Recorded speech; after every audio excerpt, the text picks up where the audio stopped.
토요일엔 바다 톡톡. 여러분 안녕하세요. 만나서 반갑습니다. 저는 인천 연송초등학교 교사 김향숙입니다. 오늘은 저와 함께 잡아라 해양 직업의 세계라는 주제로 다양한 해양 직업에 대해 알아보려고 합니다. 자, 모두들 해양 직업의 세계로 풍덩 빠질 준비가 되었나요? 그럼 함께 출발해 보겠습니다. 고고고! 여러분들은 바다 하면 무엇이 떠오르나요?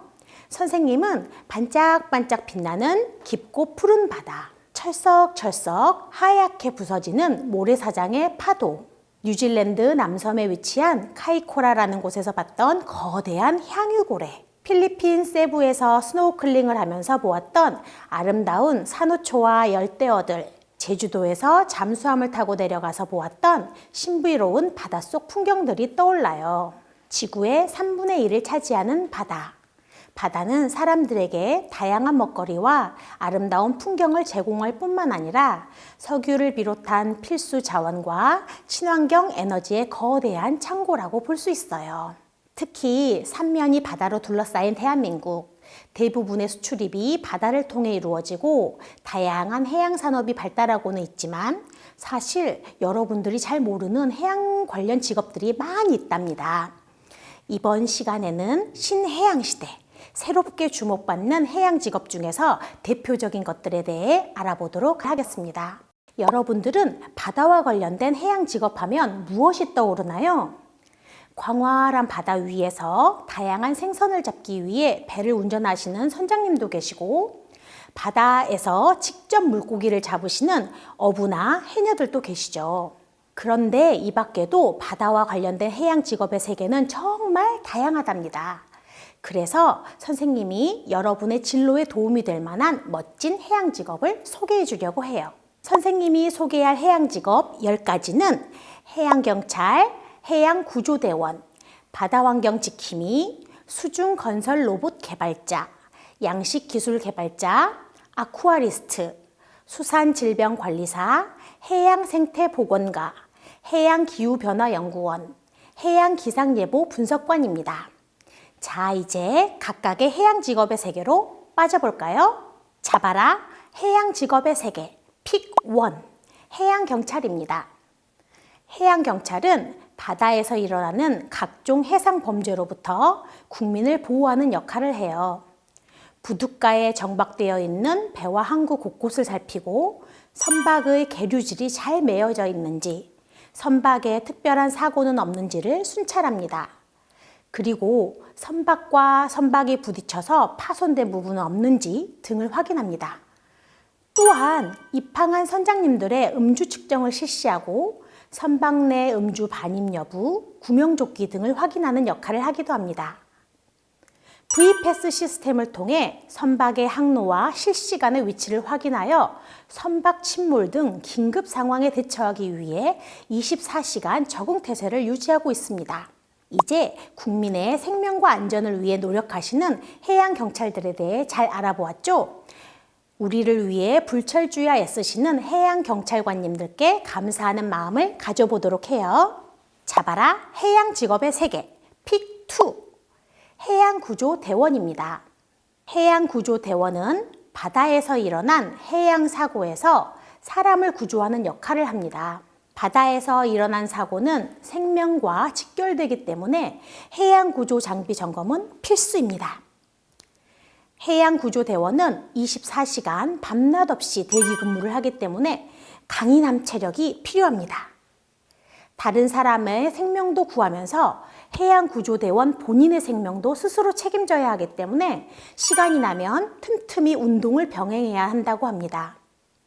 예전에는 해양구조대원이 되기 위해 특수부대 출신으로만 채용했지만 현재는 잠수기능사 또는 수상구조사를 취득하거나 보유하고 있다면 해양구조대원이 될 수 있다고 합니다. 잡아라 해양 직업의 세계 픽3 바다환경 지킴이입니다. 호우나 태풍 등으로 육지에서 바다로 유입된 해양 쓰레기, 바다 위를 떠다니는 부유 쓰레기들은 어떻게 처리할까요? 사람들의 손길이 미처 닿지 않는 곳에 있는 각종 해양 쓰레기들을 처리해 주시는 분들이 바로 바다 환경지킴이입니다. 이분들은 뜰채를 통해서 바다 쓰레기를 건져내서 배에 있는 컨베이어 벨트 위에 올려주시는 역할을 해주시는데요. 한 해 동안 수거하는 해양 쓰레기는 연평균 11만 4천 톤이나 된다고 해요. 바다 환경 지킴이 분들은 이렇게 깨끗한 바다를 위해 해양 방제 및 환경 복원을 위해 애써주시고 계신답니다. 잡아라 해양 직업의 세계 픽4 수중 건설 로봇 개발자입니다. 점점 늘어나는 해양 산업, 하지만 육지 공사와는 달리 잠수사가 해저까지 들어가 작업을 해야 하기 때문에 안전사고의 위험이 큽니다. 바닷속에서 사람이 하기 힘든 일을 대신해주는 로봇이 있는데요. 바로 그것은 수중건설 로봇입니다. 우리나라 연구자들이 개발한 수중건설 로봇은 바닷속에 있는 아주 단단한 안방까지 깨서 해저 케이블을 깔거나 해상 풍력의 기초를 설치하는 작업을 할 수 있다고 합니다. 수중건설 로봇의 경우 실전에 투입되기 전에 다양한 테스트를 거쳐야 하는데요. 바닷속과 유사한 거대한 수조 속에서 로봇의 작동 여부를 테스트하는 역할도 수중건설 로봇 개발자의 중요한 업무 중 하나입니다. 로봇뿐만 아니라 기계, 전기, 전자, 해양 등 다양한 전공자들이 다 같이 한 곳에 모여 머리를 맞대고 고민을 해서 만든 것이 바로 수중건설 로봇입니다. 수중 로봇 덕분에 다양한 해양 구조물의 유지, 보수는 물론 사람이 하기 힘든 파이프라인 매설 등의 일을 조금 더 안전하고 빠르게 할 수 있게 되었답니다. 미래의 수중 로봇 분야의 시장은 굉장히 밝다고 해요. 수중 작업용 로봇 이외에도 해저에 광물을 채취하는 로봇 등 수중 로봇의 발전 분야는 무궁무진하다고 합니다. 여러분들도 수중 로봇과 해양에 대한 관심을 가져보면 어떨까요? 잡아라 해양 직업의 세계 픽5 양식 기술 개발자입니다. 우리나라가 세계적인 기술력을 자랑하는 분야가 있는데요. 바로 물고기 양식 분야입니다. 우리나라의 물고기 양식 기술은 가까운 미얀마나 네팔, 멀리는 아프리카의 알제리나 세네갈에 이 양식 기술을 전하고 있다고 합니다. 최근에는 거대한 물고기를 기르는 데 성공했는데요. 양식이 어렵기로 유명한 이 거대한 물고기는 과연 무엇일까요? 정답은 우리가 흔히 참치라고 부르는 참다랑어입니다. 참다랑어는 고등어과의 물고기로 빠른 속도로 무리를 지어 바다를 유영하는 특징을 가지고 있습니다. 국립수산과학원 제주수산연구소에서 오랜 연구를 한 끝에 세계에서 두 번째로 참다랑어 양식에 성공했습니다. 참다랑어는 헤엄을 빨리 치는 물고기이기 때문에 참다랑어를 키우기 위해서는 거대한 수조가 필요하고 바다의 가두리 양식장도 지름 30m에 이르는 초대형이라고 합니다. 그렇지 않으면 참다랑어는 그물이나 벽, 바다에 부딪혀서 죽게 된다고 하네요. 물고기 양식 기술을 연구 개발하고 자신이 양식한 물고기가 소비자의 식탁에 오르는 것도 참 보람된 일일 것이라는 생각이 드네요. 잡아라 해양 직업의 세계 픽6 아쿠아리스트입니다. 바다에 축소판 대형 수족관에서 해양 생물을 관리하는 분이 바로 아쿠아리스트입니다. 아쿠아리스트는 수족관에 있는 물고기들에게 먹이를 주고 그들의 건강 상태를 체크합니다. 조리실에서 물고기들에게 먹일 먹이를 준비하기도 하고 물고기들의 건강 상태를 고려하여 영양제를 준비하기도 합니다. 잠수복을 입고 직접 아쿠아리움에 들어가서 동물들을 소개하고 서로 교감하는 시간을 갖기도 합니다. 또한 관람객들의 쾌적한 관람을 위해 수족관을 청소하고 관리하는 일도 아쿠아리스트의 중요한 업무 중 하나입니다. 잡아라 해양 직업의 세계 픽7 수산질병관리사입니다. 수산질병관리사는 수상생물들의 전반적인 관리는 물론 아픈 생물들의 진료부터 수술까지 모두 맡는 물고기 의사입니다. 수산생물들의 상태를 확인하는 아쿠아리스트와 교류하면서 상황에 맞는 적절한 처방을 담당합니다. 물고기들의 혈액을 채취하여 여러 임상 데이터를 수집할 뿐만 아니라 수족관의 수질 관리, 수족관에 새로운 어류가 들어오면 건강 상태를 확인해 새로운 환경에 적응할 수 있도록 도움을 주기도 합니다.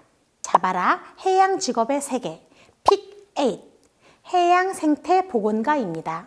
해양 생태 보건가는 오염된 바다 상태를 진단하고 보다 더 좋은 해양 환경을 만들어가는 역할을 하고 계십니다.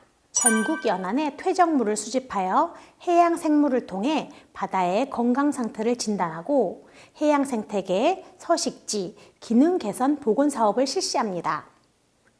또한 해양 생물 인공 증식 기술 개발 및 번식에 관한 연구, 황폐해진 바다를 되살리기 위한 바다숲 조성 사업도 하고 계십니다. 이는 바다 사막화 해소 및 이산화탄소 흡수를 활성화시킨다고 합니다. 우리의 소중한 바다를 생산성 있고 깨끗하게 보존하기 위하여 해양 생태 보건가들이 많은 노력을 하고 있다는 점을 꼭 기억해 주세요. 잡아라 해양 직업의 세계, 픽 9, 해양 기후 변화 연구원입니다. 수산자원과 해양 기후 변화는 어떤 관련이 있는 것일까요? 해양 기후 변화 연구는 우리나라 바다가 시간이 지나면서 어떤 식으로 수온이 상승하고 그에 따라 바다 생태계가 어떻게 바뀌고 수산자원이 어떻게 변해가는지, 그리고 양식 환경은 어떻게 바뀔 수 있는지 바다를 중심으로 해서 연관된 부분들을 연구하는 분야입니다. 예를 들어 기후변화 중 바다의 온도를 관찰하는 해수변화연구원의 경우 1년에 6번 먼 배를 타고 나가서 해수의 온도를 측정하고 위성을 통해 먼 바다에 관한 자료를 받고 관측소에 들어온 자료를 수집합니다. 그리고 과거의 바다 온도와 비교하죠. 약 100년간 우리나라의 바다를 관측하고 모니터링한 자료를 모아서 해양조사연보 등의 책을 발간하기도 합니다. 해양조사연보는 2013년에 문화재청에 문화재로 등록되었고 우리나라 해양수산과학 분야의 최초로 문화재로 등록된 가치 있는 간행물입니다. 해수의 온도 변화는 여름철에 고수온이 발생했을 때 양식장에 피해가 발생할 수 있기 때문에 이 피해를 줄이는 데 활용할 수도 있고 기후변화에 따른 지구온난화에 의해 생태계가 변하게 되는데 우리가 어떻게 대응 방안을 마련할 수 있을지도 활용할 수 있다고 합니다. 해양 기후변화에 관한 연구, 앞으로 우리에게 꼭 필요한 매력적인 분야가 아닐까요? 잡아라 해양 직업의 세계, 픽 10, 해양기상 예보 분석관입니다. 365일 불이 켜져 있다는 기상청. 여기에는 정확한 날씨를 예측하기 위해 치열하게 일하고 계시는 분들이 계신데요. 해양 기상 정보를 제공하며 바다를 연구하고 예보하는 일을 담당하시는 분이 바로 해양기상 예보 분석관입니다. 육지보다 광활하고 변화무쌍한 해양 영토. 바다에서 발생하는 여러 가지 위험한 현상을 관측하거나 예측해서 국민에게 알려주는 업무를 하고 계십니다. 기상청에서는 해안 곳곳 100여 군데의 영상장치가 설치되어 있어서 실시간으로 바다의 날씨를 모니터하고 있다고 합니다. 국민의 생명과 직결되는 중요한 업무이기 때문에 풍향, 풍속, 조류, 조석 등을 분석하는 시스템을 갖추고 있습니다. 마지막까지 국민의 생명과 재산을 지키기 위해 과학적 근거를 찾고 고군분투하는 해양기상 전문가분들께 감사하는 마음을 가지면 좋을 것 같습니다. 수요일엔 바다 톡톡, 잡아라 해양 직업의 세계. 이번 시간에는 저와 함께 대표적인 10가지 해양 직업의 세계에 대해서 알아보았습니다. 여러분 기억하시나요? 해양경찰, 해양구조대원, 바다환경 지킴이, 수중건설 로봇 개발자, 양식기술 개발자, 아쿠아리스트, 수산질병관리사, 해양생태보건가, 해양기후변화연구원, 해양기상예보 분석관. 이 외에도 바다에 관련된 많은 직업들이 있으며 앞으로 바다에 관한 연구와 도전이 계속될수록 더욱 다양한 직업들도 생겨날 것입니다. 무한한 잠재력과 성장성을 지닌 바다. 우리에겐 바다가 또 다른 미래로 불리는 건 바로 이분들의 노력 덕분이 아닐까요? 오늘 도입 강연은 여기서 마치겠습니다. 경청해 주셔서 감사합니다.